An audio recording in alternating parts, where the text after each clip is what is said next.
to make sure that we maintain stability there and that those weapons don't fall in to the wrong kinds of hands. I think ultimately the people of Pakistan are going to have to decide about Musharraf's fate.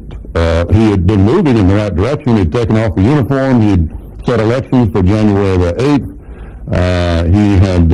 He had backed off of some of the things he was doing with regard to the court system that were all anti-democratic. And so things were moving in the right direction. We probably would have continued that with Madam Bhutto. But all that's been thrown into a cocked hat now. What about, Senator, the billions in U.S. military aid that's been provided to Pakistan, some $10 billion since 9/11? Should that money continue to flow? Yes, certainly in the short run. We send lots of money around the world to a lot of places, including places in the Middle East like Egypt. So this is no time to start being parsimonious in that particular area. That's a rounding area compared to the waste that's going on in Washington nowadays. This is a matter of national security. This is a matter of stability in the only Muslim world that has nuclear weapons. So let's not be penny wise and pound foolish in the short run here. Let's wait and see what's going to happen in the streets. Would you support an international investigation into the assassination of Benazir Bhutto, or do you have confidence that the Pakistanis themselves can get the job done? It looks like that they're getting the job done there. They're talking about already exhuming the body, and the governor says if that's what her party wants to do, that they'll cooperate with that and so forth. There's undoubtedly going to be conspiracy theories about all of that.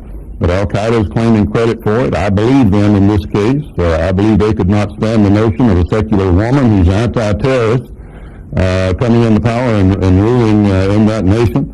And they assassinate foreign leaders on a regular basis over the years who are democratic and moving in that direction. So it all fits a pattern to me, but they'll ferret all that out, hopefully, among themselves there without the United States of America or any outside countries coming in and telling them how to do it.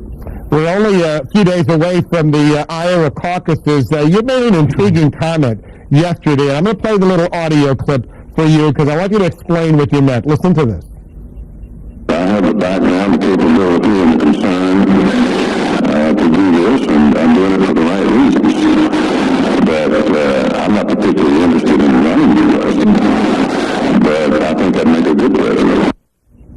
All right, Senator, what does that mean when you say, I'm not particularly interested in running for president, because that seems to contradict what you're doing. You're obviously running for president.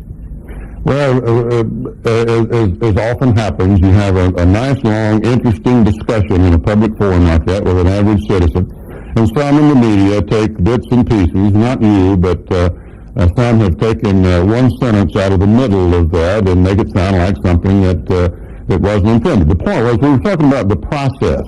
We were talking about how process now seems to be more important than substance in a lot of people's mind, and how they judge people by the number of visits they've made and things of that nature instead of matters that are affecting our national security even. And if you notice, I put the emphasis on running. I said I'm not particularly interested in running for president. But then I gave all the reasons why I thought I'd make a good president and why I was sacrificing to be president, and my family was doing so, and how I was concerned about the future of our country and the future of our children and so forth. So when you put it in context, it makes sense. I'm just determined to continue to be open and honest and say exactly what's on my mind, even with some in the media using bits and pieces, to fit their foregone conclusions. All right. That's all that amounts to. Okay, let's talk a little bit about the chances that you have in Iowa right now. Some of the more recent polls have you coming in a third or a fourth. What do you have to do? How do you have to emerge in Iowa in order to justify moving on to New Hampshire, South Carolina, Michigan, and beyond? Well, the overwhelming number of polls out this way have me running third right now. And the last couple of credible polls that have come out have showed me in the teens or the high teens and not that far back from the pack. I think I have a decent chance of coming in second out here. And it's moving in the right direction. We're in the middle of a 50 town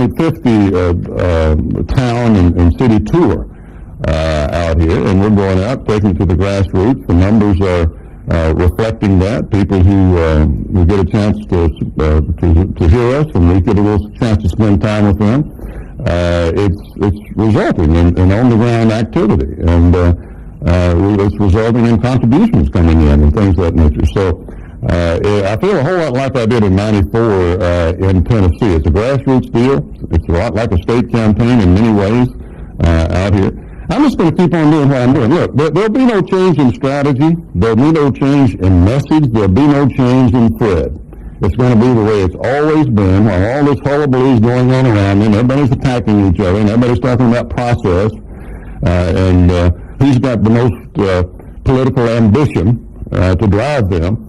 I'm just going to say steady up the middle with the same conservative, common sense message that I've had and what I've always been in my political life from day one. And we'll see if that works or not. I feel pretty optimistic about it. Good luck to you, Senator Thompson. Thanks for joining us. Thanks a lot. I appreciate it. Thank you.